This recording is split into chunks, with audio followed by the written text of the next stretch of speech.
بسم اللہ الرحمن الرحیم. Welcome to my YouTube channel and Facebook page. آج کی ویڈیو میں ہم ڈسکشن کریں گے ان چی نشانیوں پہ جو گردوں کی خراب ہونے سے پہلے کسی بھی گردوں کے مریض میں ڈیولپ ہوتا ہے. کسی بھی گردوں کے مریض میں جو ہے نا وہ نشانیاں ظاہر ہوتے ہیں. ہماری جسم میں گردوں کا کام ایسا ہے جیسا کسی بھی گاڑی میں جو ہے نا فلٹر کا کام ہوتا ہے. اس طرح ہماری جسم میں گردوں کا کام جو ہے نا فلٹریشن کرنا ہوتا ہے، اور وہ فلٹریشن اسی طریقے سے کرتا ہے کہ ہماری خون کے اندر جتنے بھی ویسٹ مٹیریل ہوتے ہیں، فاضل مادے ہوتے ہیں، اس کو یورین کی تھرو جو ہے نا ایکسکریٹ آؤٹ کرتے ہیں، اس کو جو ہے نا باہر بیچتے ہیں اور یورین کی تھرو جو ہے نا وہ باہر جاتے ہیں. اس کے بعد بات کرتے ہیں ان چین نشانیوں کی جو گردوں کے خراب ہونے سے پہلے گردوں کے مریض کو اس میں ظاہر ہوتے ہیں. اس میں پہلے نمبر پہ ہے lower extremities oedema. Lower extremities oedema کا مطلب یہ ہے کہ گردوں کا جو مریض ہوتا ہے، جب گردے اپنے طریقے سے صحیح کام نہیں کرتا اور اپنا کام جو ہے نا چھوڑنے کے قریب ہو جائے تو وہ اس طرح کرتے ہیں کہ جو مریض کا جو نچلا حصہ ہے، خاص کر ان کا جو پاؤں ہوتے ہیں، اس میں جو ہے نا سوجن آ جاتے ہیں، اور سوجن وہ اتنا بڑھ جاتا ہے کہ اگر آپ ان کو ہاتھ سے جو ہے نا یا تم سے ان کو پریس کر دے تو اس میں کڑا ٹائپ بن جاتا ہے.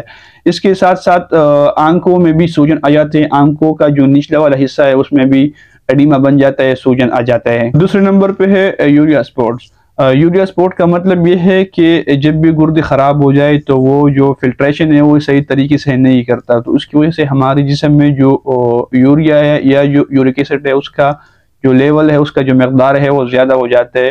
تو خاص اس کی وجہ سے سر کے اوپر وائٹ کلرز کا جو داغ ہے وہ آنا سٹارٹ ہو جاتا ہے. تیسرے نمبر پہ ہے ہائی بلڈ پریشر، اور خاص کر ان مریضوں میں جن کا گردوں کا کوئی نہ کوئی مسئلہ ہو یا گردوں کا کوئی نہ کوئی بیماری ہو. اس کی وجہ یہ ہے کہ گردے جو ہے نا وہ خراب ہونے کی طرف جاتا ہے، تو اس کی وجہ سے جو گردوں کا جو فلٹریشن ہے وہ بہت کم اور بہت آہستہ آہستہ جو ہے نا وہ اپنا جو فلٹریشن ہے وہ کرتا ہے.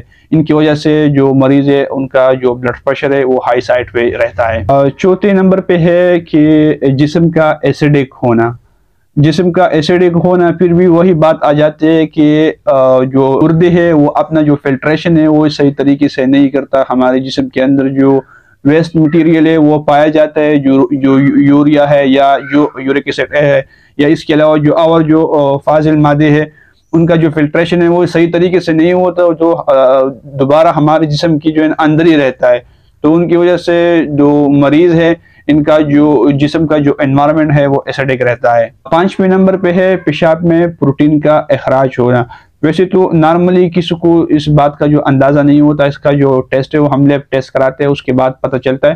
لیکن یہ ہوتا ہے کہ اگر گردوں کا جو مریض ہے ان کو اگر خدا نخواستہ اچانک سے کمزوری ہے وہ سٹارٹ ہو گیا تو یہ جو ہے نا اس بات کا انڈیکیٹ ہے، اس میں جو ہے نا اس پاسبلٹی ہے کہ اس پیشنٹ سے پیشاب میں جو ہے نا پروٹین جاتا ہے، اس کی وجہ سے ان کو جو ہے نا یہ کمزوری بار بار آتا ہے یا ان کو جو ہے نا کمزوری محسوس ہوتا ہے.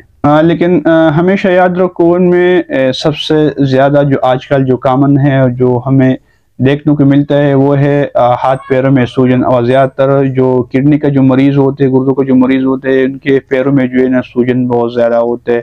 ساتھ میں وہ جو ہے نا ایگزاسٹ بھی رہتا ہے، اور پیشاب کا جو کوانٹٹی ہے وہ بھی جو ہے نا بہت ڈیکریز ہوتا ہے. ڈیکریز جو ہے نا وہ اسی وجہ سے ہوتا ہے کہ گردے اپنا جو فلٹریشن ہے وہ صحیح طریقے سے نہیں کرتا. ساتھ میں مریض جو ہے نا وہ ہر ٹائم بیمار رہتا ہے. بیمار ہونے کی وجہ یہ ہے کہ ان کے جو خون ہے اس میں جراثیم جاتا ہے. اس کے بعد پھر ہم بات کریں گے کہ ان کا جو علاج ہے وہ ہم کیسے کرتے ہیں. پر پہلے فرصت میں تو ہم یہ کوشش کرتے ہیں کہ جتنا ہو سکے مریض کا علاج ہم جو ہے نا میڈیکیشن کے تھرو کر سکے، یا اور ان کو ٹیبلٹ دے دے یا انجیکشن فارم میں ان کو کوئی نہ کوئی دوائی دے دے. 1 مہینے 2 مہینے 3 مہینوں کا کورس کرا کے ان کا جو گردوں کا جو جتنی بھی جو ڈیزیز ہوتا ہے یا جو گردوں کے اندر خدا نخواستہ اگر کوئی جراثیم کوئی اور ایبنارملٹی ہو تو اس کو ہم جو ہے نا ختم ہونے کی کوشش کرتا ہے. لیکن خدا نخواستہ اگر یہ جو ہے نا گردوں کا جو علاج ہے اس ٹائم پر نہ ہو اور یہ انٹریٹیبل رہ جائے تو اور گردے جو ہے نا اپنا کام جو ہے نا صحیح طریقے سے نہیں کرتے تو پھر ہمارے پاس جو لاسٹ آپشن ہوتے ہیں وہ ہے ڈائلیسس کا. ڈائلیسس کا مطلب یہ ہے کہ جو انسان کا جو خون ہے وہ ہم جو ہے نا ایک مشین کے تھرو جو ہے نا اس کو فلٹر کر کے ایک مشین کے تھرو اس کو جو ہے نا صاف کر کے دوبارہ جسم کے اندر جو ہے نا چڑھایا جاتا ہے. تو بس اسی طریقے سے ہم ان کا جو علاج ہے وہ کرتے ہیں. لیکن ہمیشہ یاد رکھو کہ جو نشانیاں میں نے آپ لوگوں کو بتائی، خدا نخواستہ اگر اس میں سے جو ہے نا ایک یا دو آپ لوگوں میں ڈیولپ ہو جائے تو اس میں جو ہے نا بالکل کمپرومائز نہیں کرنا چاہیے، بلکہ اسے ٹائم پہ جو ہے نا ان کا علاج کرنا چاہیے۔ اور دوسری بات یہ ہے کہ بیماری چھوٹی ہو یا بڑی ہو، اس پر اگر اس کی جو ہے نا اگر ٹائم پہ تشخیص ہو جائے، اگر ٹائم پہ اس کا علاج ہو جائے تو یہ ہے کہ ہمیں جو ہے نا زندگی کی جو پریشانی ہے اس سے جو ہے نا ہم کافی حد تک بچ بھی سکتے ہیں اور اپنے ہاتھوں سے جو ہے نا اس کو کنٹرول بھی کر سکتے ہیں۔